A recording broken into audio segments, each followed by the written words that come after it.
नमस्कार दोस्तों, PCS marathon में आपका स्वागत है। इस वीडियो में हम देखेंगे 17वीं बीपीएससी प्रीलिम्स एग्जाम 2024 जो दिसंबर में होने वाला है, यूपी पीसीएस प्रीलिम्स एग्जाम 2024। इन दोनों एग्जामों के बारे में कि मार्क्स बूस्टर स्ट्रेटजी वीडियो ये होगा, जो भी बताया जाएगा। अगर ये सारी चीज़ें आप करते हैं और ये सब सारी चीज़ें अभी करनी होगी जब आप मॉक टेस्ट प्रैक्टिस सेट वगैरह दे रहे हैं, कर रहे हैं, तो ये अप्लाई कीजिएगा, तभी ये सारी चीज़ें एग्जामिनेशन हॉल में अप्लाई हो पाएगी। तो इस वीडियो में हम देखेंगे कि क्वेश्चन पेपर में क्वेश्चन अटेम्प्ट करने का बेस्ट मेथड क्या है। अभी न्यू पैटर्न पे देखेंगे हम, जो न्यू पैटर्न पे ये बीपीएससी प्रीलिम्स एग्जाम हो रहे हैं, यूपी पीसीएस प्रीलिम्स एग्जाम भी होगा, तो न्यू पैटर्न पे ये बेस्ट होगा। और नेगेटिव मार्क्स को कैसे कम करें, हम कैसे नेगेटिव मार्क को हैंडल करें और किस टाइप के क्वेश्चन को अटेम्प्ट करना चाहिए और नहीं करना चाहिए, ये हम इसमें एग्जाम्पल के साथ एक दो क्वेश्चन को देखेंगे। क्योंकि नेगेटिव मार्क्स 1/3 है एग्जाम में, तो इसलिए हैंडल करना बहुत ही ज़रूरी है। अगर आप नेगेटिव मार्क को हैंडल कर लेते हैं या कम कर लेते हैं तो आपका डेफिनेटली सिलेक्शन पक्का है, प्रीलिम्स आसानी से पास आप कर जाइएगा। तो ये सब आप करोगे तो मार्क्स बढ़ेगा और नेगेटिव मार्क्स कम होगा, तो 100% सिलेक्शन आपका पक्का है आपका प्रीलिम्स एग्जाम में। सबसे पहले हम देखते हैं क्वेश्चन अटेम्प्ट करने का सबसे बेस्ट तरीका क्या होता है। ये साइंटिफिक मेथड भी है, अगर आप कीजिएगा तो पक्का आपका एक तो मार्क्स भी बढ़ता है, ऊपर से नेगेटिव मार्क्स जो ज़्यादा होने हैं वो कम होते हैं। कितने क्वेश्चन रहते हैं, टोटल क्वेश्चन होता है इसमें 150 क्वेश्चन रहते हैं और टाइम रहता है 2 घंटे। तो 2 घंटे में कैसे हम क्वेश्चन को अटेम्प्ट करें कि मार्क्स बढ़े, मैक्सिमम मार्क्स हो और जो भी एरर होते हैं, नेगेटिव मार्क्स होते हैं, वो कम से कम हो। तो इस एग्जाम को, प्रीलिम्स एग्जाम में 2 राउंड में आपको बांट लेना चाहिए। ये सारी चीज़ें आपको अभी करना है जब आप मॉक टेस्ट दे रहे हैं, कि 2 राउंड में आपको पेपर करना है। फर्स्ट राउंड में क्या करना है कि जैसे फर्स्ट राउंड है वो 1 से 50 क्वेश्चन तक आपको जाना ही जाना है फर्स्ट राउंड में। और इसमें आपको टाइम कितना लेना है, 1 घंटे से 1 घंटे 10 मिनट तक आपको लेना है। मतलब 70 मिनट आप इसमें ले सकते हैं कि जो आपको 100% श्योर हो और करेक्ट आपको लग रहा है कि ये तो 100% ही होगा, उसको फर्स्ट राउंड में आपको करना है। 1 से 150 क्वेश्चन तक आपको जाना है और ये टाइम का ख्याल रखना है कि 2 घंटे का पेपर है तो 1 घंटे या 1 घंटे 10 मिनट तक हम पूरा पेपर देख लें और जो आपको इसमें श्योर लग रहा है उसको हम कर लें, उसको टिक मार देना है। और इसी के साथ जो आपको 50-50 लग रहा है, क्योंकि आप क्वेश्चन तो देखिएगा ही, तो जो 50-50 लग रहा है उसमें भी आपको ऐसे डॉट से मार्क कर लेना है कि ये 2 हो सकते हैं और 2 एलिमिनेट हो गए, उसको डॉट नहीं लगाना है, कुछ भी नहीं लगाना है, उसको छोड़ देना है। 2 पे ऐसे डॉट लगा लेना है जो 50-50 हो।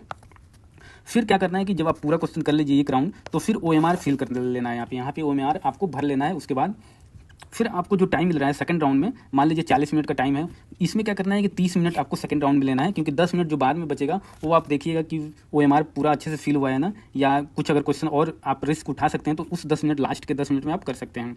तो 30 मिनट में हम नेक्स्ट 30 मिनट तक सेकंड राउंड हमें करना है। इसमें क्या करना है कि 50-50 मतलब 50-50 जो आपको लग रहा है उसको आपको एक बार देखना है कि कौन सा मैं टिक मारूँ, कौन सा ज़्यादा बेटर ऑप्शन लग रहा है मुझे, उसको आपको करना है। कि 2 ऑप्शन आप एलिमिनेट कर दिए हैं और 2 में कन्फ्यूजन है, तो ये आपको देखना है कि कौन सा ज़्यादा एक्यूरेट आपको लग रहा है, कौन सा ज़्यादा सही लग रहा है, तो उसको आपको सेकंड राउंड में करना है। और इसी राउंड में, और इसका क्या करना है कि साथ साथ OMR भरते चलना है। इसमें अब क्या करना है, क्योंकि लास्ट में अब टाइम कम बचेगा, तो जो भी आप 50-50 जो सेकंड राउंड में आप कर रहे हैं उसको साथ साथ OMR भी फिल करते चलना है। और जिसमें एक ऑप्शन एलिमिनेट हो रहा हो, मान लीजिए एक ही ऑप्शन एलिमिनेट हो रहा है, 3 में कन्फ्यूजन है, तो इसमें क्या करना है कि अब आपको 10 से 15 क्वेश्चन, मतलब जितना भी ज़्यादा हो उतना आपको तुक्का मारना पड़ेगा। ये किस पे बेस्ड होगा कि हम कितना तुक्का मारे, कि कितना मतलब नेगेटिव कर सकते हैं, तो ये रिस्क फैक्टर पे डिपेंड करता है। ये जो आप तुक्का मारिएगा लास्ट में कि एक ही ऑप्शन एलिमिनेट हो रहा है या एक भी नहीं ऑप्शन एलिमिनेट हो रहा है, तो उसमें कुछ तो तुक्का मारना ही पड़ेगा। तो ये रिस्क फैक्टर पे डिपेंड करता है कि आप कितने क्वेश्चन तक रिस्क ले सकते हैं। ये रिस्क फैक्टर किस पे डिपेंड करता है कि ये डिपेंड करता है कि आप पिछले साल का जो कटअप देखें हैं, जो बीपीएससी प्रीलिम्स का आप एग्जाम दे रहे हैं, तो पिछले साल का आप कटअप देखें हैं, तो उसमें अपना कैटेगरी जो भी आपका है, ऐसे तो 2 सालों का गया है 91 जनरल का, जनरल मेल का कटअप आप देखिएगा तो 91 के राउंड गया है 2 साल, पिछले 2 सालों का। और जो कैटेगरी वाइज है वो अपना देख लेंगे, तो वो आपको ध्यान में रहना चाहिए कि इतना ये कटअप गया हुआ है, क्योंकि उतना अगर आपको पता होगा, आप मान लीजिए श्योर वाले मार कर लिए, 50-50 वाले कर लिए, तो आप मान लीजिए 110, 115, 120 क्वेश्चन कर लिए, तो फिर इससे तो ज़्यादा ही है वो, तो फिर आपको रिस्क कम ही उठाना है, रिस्क लेना है, 5 क्वेश्चन आपने एक्स्ट्रा कर लिया। लेकिन अगर आपने किया ही जो श्योर है और जो 50-50 वाला मिलाकर ही 80 हो रहा है, 80 क्वेश्चन हो रहा है और आपको 90 के राउंड जाना है, तो फिर आपको 10-15 क्वेश्चन का तो रिस्क लेना ही पड़ेगा। तो ये इस पे डिपेंड करता है। और ये कब होगा, जब आप मॉक टेस्ट लगा रहे हैं, इस टाइम ही ये देख कर आपको चलना होगा, तभी ये अप्लाई एग्जाम में होगा। नहीं तो हम क्या करते हैं कि यहाँ पे सोचते हैं ऐसे करेंगे वैसे करेंगे, और आप मॉक टेस्ट दे रहे हैं तो 3 घंटे में कर रहे हैं, 4 घंटे में कर रहे हैं, एक ही राउंड में कर रहे हैं, तो फिर ये चीज़ें वहाँ एग्जामिनेशन हॉल में अप्लाई नहीं हो पाती है। इसलिए जो भी आपको एग्जामिनेशन हॉल में जैसे करना है वैसा अभी आपको मॉक टेस्ट में करना ही होगा। तो इस प्रकार आप रिस्क फैक्टर को देख सकते हैं। और आप जो पेपर दे रहे हैं उसका लेवल क्या है ये भी देखना है कि अभी मान लीजिए पिछले साल का 91 क्या है, और अभी क्या है कि पोस्ट भी ज़्यादा है, कैंडिडेट भी ज़्यादा भरेंगे फॉर्म, तो आपको ये भी देखना है कि एग्जाम हॉल में जो आप पेपर दे रहे हैं उसका लेवल क्या है, क्योंकि आपने पिछला वाला भी पेपर देखा हुआ है या दिया हुआ है, तो आप जब पेपर एक राउंड कीजिएगा तभी आपको मालूम चल जाएगा कि ये पिछले साल से डिफिकल्ट है या ईजी है। तो फिर इसके ऊपर भी आपका रिस्क फैक्टर डिपेंड करता है कि आप कितना क्वेश्चन में रिस्क ले सकते हैं। आप 10 क्वेश्चन में रिस्क ले सकते हैं या 15 क्वेश्चन या 20 क्वेश्चन में रिस्क ले सकते हैं, तो ये इस पर डिपेंड करता है, तो ये ध्यान देने वाली बात है। फिर आपका ये अच्छा पेपर होगा। और 2 राउंड में पेपर क्यों करना है अटेम्प्ट, एक ही राउंड में क्यों नहीं करना है?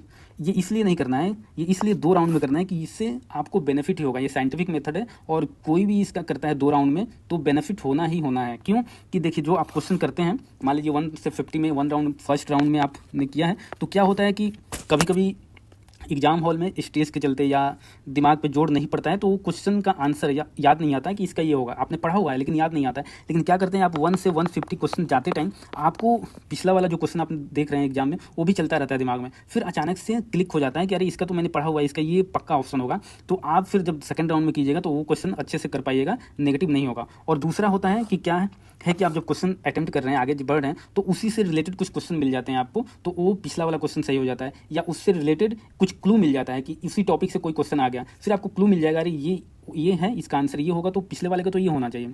तो इस तरह से आपको क्लू मिल जाता है और नेगेटिव इससे आपको कम होता है, क्योंकि और बाद में आप सेकंड राउंड में जब आप करते हैं तो उस क्वेश्चन को जो आपने छोड़ रखा है या 50-50 लगाकर छोड़ा हुआ है तो वो करेक्ट हो सकता है। इसलिए ये 2 राउंड में करना ही चाहिए पेपर, इससे आपका नेगेटिव मार्क्स कम होगा और आपका करेक्ट वाला क्वेश्चन ज़्यादा होगा, तो इससे स्कोर को बूस्ट करने में बहुत ही सहायता मिलता है। फिर हम देखते हैं कि नेगेटिव मार्क्स कैसे कम करें और कौन कौन से क्वेश्चन अटेम्प्ट ना करें या कौन से किस टाइप का क्वेश्चन करना चाहिए, तो ये हम देखेंगे यहाँ पे।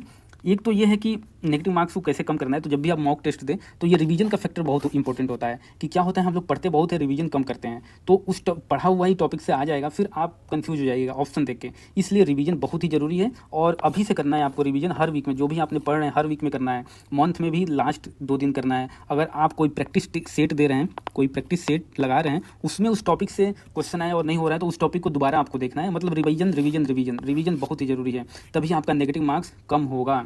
और एग्जामिनेशन हॉल में काम रहना है, फ्रेश रहना है, स्ट्रेस नहीं लेना है, क्योंकि अगर स्ट्रेस लीजिएगा, काम नहीं रहिएगा, तो क्या होता है कि दिमाग में हलचल होने लगता है और ये ज़्यादा सोच नहीं पाता है कि आपने जो पढ़ा हुआ है उसको याद नहीं कर पाता है। इसलिए काम रहना है, स्ट्रेस नहीं लेना है, तो एग्ज़ाम देते टाइम।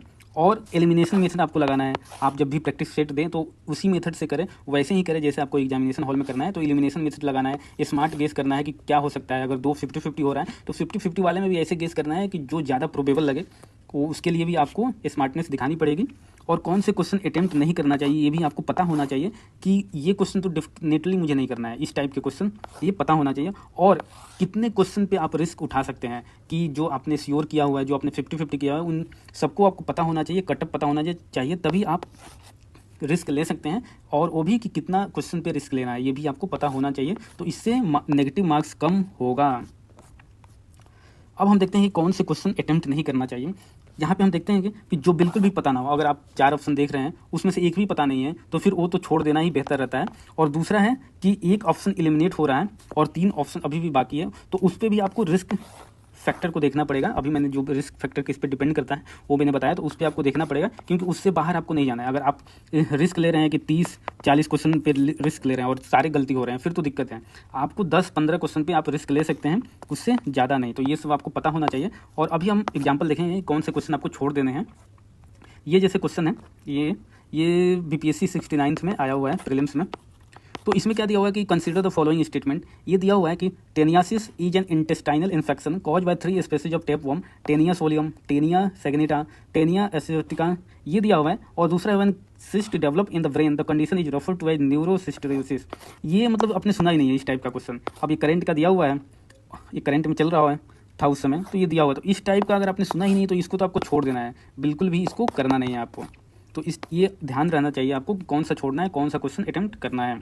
अब ये क्वेश्चन है कि what is the full form of GPT in chat GPT। अब ये देखो, आपको पता नहीं है कि GPT का फुल फॉर्म क्या है, बट आप ऑप्शन देखकर एलिमिनेट कर सकते हैं। ये आप देखिए, ग्लूटामिक पायरुविक दिया हुआ है। अब चैट GPT क्या है, आप न्यूज़ में सुनते होंगे कि ये AI टाइप का है, तो ये ग्लूटामिक कुछ हो ही नहीं सकता। ये गुड पार्टिकल टेबल है, ये भी नहीं हो सकता, ये भी आप एलिमिनेट कर सकते हैं। ग्रुप पेगबोर्ड टेस्ट, ये भी नहीं हो सकता, कुछ टेस्ट टाइप का ही है ही नहीं, एआई वाला है, ये एआई से रिलेटेड। और ये है जनरेटिव प्री ट्रेन ट्रांसफॉर्मर, तो ये आपको दिमाग में लगेगा कि हाँ ये हो सकता है कि जनरेटिव भी है, ट्रांसफॉर्म भी है और एआई से रिलेटेड लग रहा है, तो इसको आप स्मार्ट गेस के चलते कर सकते हैं। क्योंकि यहाँ पे जीपीटी का नहीं पता, बट अगर आप ऑप्शन देखें तो स्मार्ट गेस कीजिएगा, एलिमिनेशन मेथड लगाइएगा, तो इसको आप करेक्ट कर लीजिएगा आराम से। तो इस टाइप का आप कर सकते हैं क्वेश्चन, और ये मैंने बताया इस टाइप का बिल्कुल भी नहीं करना है। ये एक ले लेते हैं एक और क्वेश्चन कि which district of Uttarakhand is not situated along the Tibet boundary. अब ये तो तिब्बत बाउंड्री पे पता है कि कौन सा स्टेट है, कौन सा स्टेट नहीं है, बट आप अगर बिहार के हैं और अदर स्टेट के हैं, उत्तराखंड के नहीं है, तो फिर आपका मुश्किल होगा बताना कि कौन सा डिस्ट्रिक्ट नहीं है तिब्बत से सटा हुआ। तो ये उत्तरकाशी है, चमोली है, अल्मोड़ा है, तो इसमें भी क्या है आपको बिल्कुल छोड़ देना है। इसमें स्मार्ट गेस भी नहीं लगा सकते अगर आपने नहीं मैप देखा हुआ है उत्तराखंड का, तो बिल्कुल भी नहीं देखा। अगर उत्तराखंड का मैप भी देखें तो डिस्ट्रिक्ट नहीं पता है कहाँ डिस्ट्रिक्ट कौन सी है, तो फिर बिल्कुल भी नहीं कर सकते। तो इस टाइप का जो भी क्वेश्चन लगे वो आप छोड़ सकते हैं और स्मार्ट गेस एलिमिनेशन मेथड इस टाइप में लगा सकते हैं। अगर ये सब आप अभी कीजिएगा, अभी करना है, जब भी आप टेस्ट दे रहे हैं, मॉक टेस्ट दे रहे हैं, तो ये सारी चीज़ें अभी अप्लाई करनी है, तभी ये जाके आपको जब डी डे होगा, डी डे एग्ज़ाम का होगा, तो आप उसको प्रैक्टिकली अप्लाई कर सकते हैं और आप कम नेगेटिव कीजिएगा, आपका स्कोर बढ़ेगा, मैक्सिमाइज स्कोर होगा। क्योंकि 1/3 नेगेटिव मार्किंग है, इसलिए ये सब करना बहुत ही ज़रूरी है। अगर आप नेगेटिव मार्क्स को हैंडल कर लेते हैं तो डेफिनेटली आपका रिजल्ट पक्का होगा, 100%। ये मेरी गारंटी है कि आपका रिजल्ट पक्का होगा। चलिए मिलते हैं नेक्स्ट वीडियो में, तब तक के लिए नमस्कार।